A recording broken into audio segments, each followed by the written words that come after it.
Hello student, आज हम BSc second year में इस वीडियो में चालकता मूलक अनुमापन जिसमें अम्ल क्षार अनुमापन तथा अवक्षेपण अनुमापन के बारे में डिस्कस करेंगे। चालकता मूलक अनुमापन अनुमापनों में चालकता मापन द्वारा जो अंतिम बिंदु है या उसे ज्ञात करने की विधि को ही हम चालकता मूलक अनुमापन कहते हैं। इसमें क्या कि एक तो अनुमापक होता है, दूसरा अनुमाप्य होता है तथा इस विधि में अनुमापक तथा अनुमाप्य दोनों के आयनों के मध्य क्रिया होती है, जिसे हटाए गए आयनों के स्थान पर दूसरे आयन आ जाते हैं एवं अनुमापन मिश्रण की चालकता में अंतर आ जाता है। इसमें अंतिम बिंदु से पहले तथा बाद में विलयन के चालकता में परिवर्तन की प्रवृत्ति अलग अलग होती है, अतः ग्राफ खींचकर अंतिम बिंदु निकालते हैं।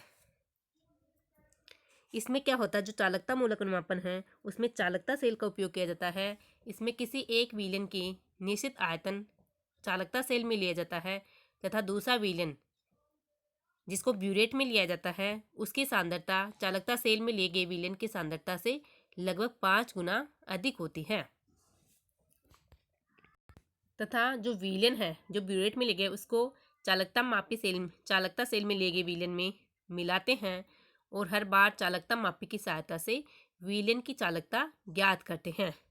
जैसे जैसे अंतिम बिंदु या तुल्य बिंदु पास आता है, ब्यूरेट से डालने वाले विलयन की मात्रा कम करते जाते हैं और जो अंतिम बिंदु के पास केवल 0.1 ml विलयन डालकर ही चालकता का मापन करते हैं।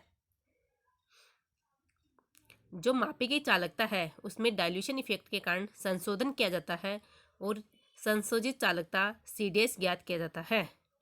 फिर क्या होता है कि जो संशोधित चालकता है और मिलाए गए अनुमापक का आयतन है उसके मध्य एक आलेख खींचा जाता है तथा एक बिंदु पर मिलती हुई दो सीधी या लंबी सीधी रेखाएं प्राप्त होती हैं और इन दो सीधी रेखाओं का जो प्रतिच्छेदी बिंदु होता है वही अनुमापन का अंतिम बिंदु कहलाता है।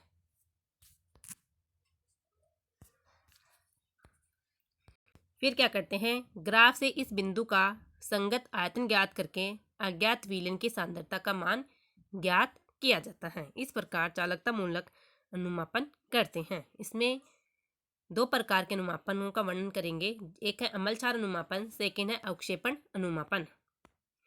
अम्ल क्षार अनुमापन में फर्स्ट है परबल अम्ल का परबल क्षार से अनुमापन। इसमें परबल अम्ल HCl और परबल क्षार NaOH लिया जाता है, जिसकी निम्न प्रकार अभिक्रिया होती है, जिसमें HCl व NaOH दोनों प्रबल होने के कारण इनका आयनन पूर्णतः होता है H++Cl- प्लस Na++OH-, जिससे Na++Cl- H2O बनता है। इसमें क्या करते हैं कि जो अम्ल का विलयन है उसे चालकता सेल में लेते हैं और जो क्षार NaOH है उसके विलयन को ब्यूरेट में लेते हैं। प्रारंभ में एसिल विलयन ही होता है, अतः इसकी चालकता प्रारंभ में H+Cl- आयनों के कारण होती है। फिर जैसे जैसे ब्यूरेट की सहायता से इसमें सोडियम हाइड्रोक्साइड मिलाते हैं तो H+OH- आयनों से क्रिया करती है और H2 बनाते हैं तथा H+ आयन हटते जाते हैं तथा उनके स्थान पर Na+ आयन आते हैं। चूँकि H+ आयनों की गतिशीलता Na+ आयनों की अपेक्षा अधिक होती है, अतः जैसे जैसे NaOH मिलाते हैं तो जो अनुमापन मिश्रण है उसकी चालकता कम होती जाती है, जिसे AB के द्वारा प्रदर्शित किया गया है। फिर अंतिम बिंदु के बाद और NaOH मिलाने पर चालकता में वृद्धि होती है, क्योंकि NaOH प्रबल क्षार है, अतः इसका पूर्णतः वियोजन होता है और हमें अनुमापन मिश्रण में OH- आयन प्राप्त होते हैं और जैसे जैसे NaOH और मिलाते हैं OH- आयनों की मात्रा बढ़ती जाती है, जिससे चालकता में वृद्धि होती है। इसे CD के द्वारा रिप्रेजेंट किया गया है। AB तथा CD को इन दोनों सरलरेखाओं को पीछे की ओर बढ़ाने पर वो एक बिंदु अक्ष पर काटती हैं, जिसे इक्विवेलेंट पॉइंट या एंड पॉइंट कहते हैं। इस प्रकार हमें परबल अम्ल व परबल क्षार के मध्य अनुमापन करने पर इस प्रकार का आलेख प्राप्त होता है। नेक्स्ट है इसमें परबल अम्ल का परबल दुर्बल क्षार से अनुमापन। इसमें परबल अम्ल अपन HCl लेते हैं तथा दुर्बल क्षार अमोनियम हाइड्रोक्साइड लेते हैं। इसके अनुमापन करने पर जो क्रिया होती है उसको निम्न प्रकार से प्रदर्शित करते कि चूँकि HCl प्रबल है तो इसका पूर्णतः वियोजन हो जाता है, NaOH प्रबल नहीं है तो इसका वियोजन नहीं होता है, अतः हमें NH4++Cl- H2O प्राप्त होते हैं।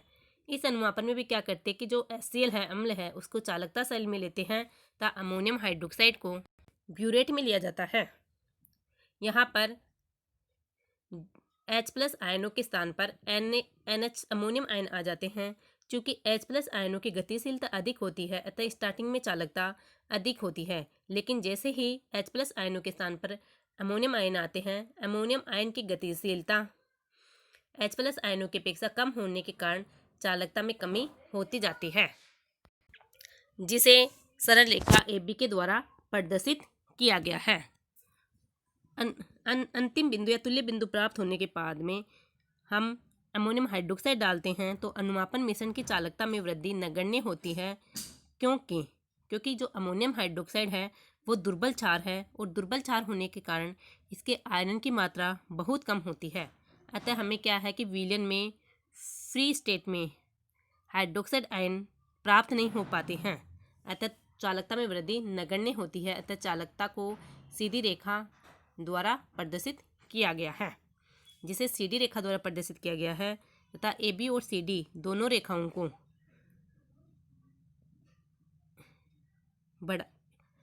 को पीछे की ओर बढ़ाने पर वे बिंदु अक्ष पर काटती हैं और यह अक्ष बिंदु ही तुल्य बिंदु या अंतिम बिंदु कहलाता है। इस प्रकार हमें परबल अम्ल के दुर्बल क्षार से अनुमापन में इस प्रकार का अनुमापन वक्र प्राप्त होता है। नेक्स्ट है कि दुर्बल अम्ल का परबल क्षार से अनुमापन। तो इसमें दुर्बल अम्ल एसिटिक अम्ल लेते हैं और परबल क्षार NaOH लेते हैं। चूँकि एसिटिक अम्ल दुर्बल अम्ल है अतः इसका वियोजन नहीं होता है, पूर्णतः वियोजन नहीं होता है। अतः इसमें जो रिएक्शंस है वो निम्न प्रकार होती है कि CH3 COOH plus Na plus OH minus, क्योंकि सोडियम हाइड्रोक्साइड परबल क्षार है तो यहाँ से बनेगा CH3 COO plus Na plus H2O, अर्थात यहाँ से सोडियम एसीटेट बनता है। इसमें क्या है कि जो अम्ल है उसको चालकता सेल में और जो क्षार सोडियम हाइड्रोक्साइड है उसको ब्यूरेट में लेते हैं। चूँकि अम्ल क्या है, दुर्बल अम्ल है तो इसकी चालकता कम होगी, लेकिन जैसे ही इसमें अमन सोडियम हाइड्रोक्साइड डालते हैं तो जो प्रबल विद्युत अपघट्य सोडियम एसीटेट बनता है वो उच्च आयनन वाला होता है, अर्थात उसकी आयनन की मात्रा अधिक होती है। अतः जैसे जैसे सोडियम हाइड्रोक्साइड डालते हैं Na+ आयनों की मात्रा बढ़ती जाती है और अनुमापन मिश्रण की चालकता बढ़ती जाती है। तो स्टार्टिंग में कम होगी फिर बढ़ती जाएगी, और इसमें और जैसे जैसे NaOH अधिक डालेंगे तो चालकता में वृद्धि होती जाती है, जिसे रेखा AB के द्वारा प्रदर्शित किया गया है। और अंतिम बिंदु के पश्चात जैसे ही हम NaOH और अधिक डालते हैं तो चूंकि NaOH प्रबल क्षार है अतः इसका पूर्णतः वियोजन हो जाता है, अतः हमें OH minus ion free state में प्राप्त हो जाते हैं। और अधिक NaOH डालने पर OH माइनस आयनों की मात्रा बढ़ती जाती है तथा विलयन की चालकता में वृद्धि होती जाती है, जिसे रेखा CD के द्वारा प्रदर्शित किया गया है। AB तथा CD दोनों रेखाएं एक दूसरे को अक्ष बिंदु पर काटती हैं और यह अक्ष बिंदु ही उसका अंतिम बिंदु या तुल्य बिंदु कहलाता है। इस प्रकार दुर्बल अम्ल का प्रबल क्षार से अनुमापन में हमें इस प्रकार का अनुमापन चालकता मूलक अनुमापन वक्र प्राप्त होता है। नेक्स्ट अम्ल क्षार अनुमापन में नेक्स्ट है कि दुर्बल अम्ल का दुर्बल क्षार से अनुमापन। यहाँ पर दुर्बल अम्ल एसिटिक एसिड तब दुर्बल क्षार अमोनियम हाइड्रोक्साइड लेते हैं, जिनके आपस में अनुमापन के द्वारा निम्न अभिक्रिया होती है, जो निम्न प्रकार है, जिससे हमें एसीटेट आयन, अमोनियम आयन तथा वाटर प्राप्त होता है। इसमें भी क्या है कि जो एसिटिक एसिड है उसको चालकता सेल में तो अमोनियम हाइड्रोक्साइड को ब्यूरेट में लिया जाता है। चूँकि प्रारंभ में चालकता एसिटिक एसिड के कारण होती है जो कि दुर्बल अम्ल है जिसके आयरन की मात्रा कम होती है, अतः चालकता स्टार्टिंग में कम होती है।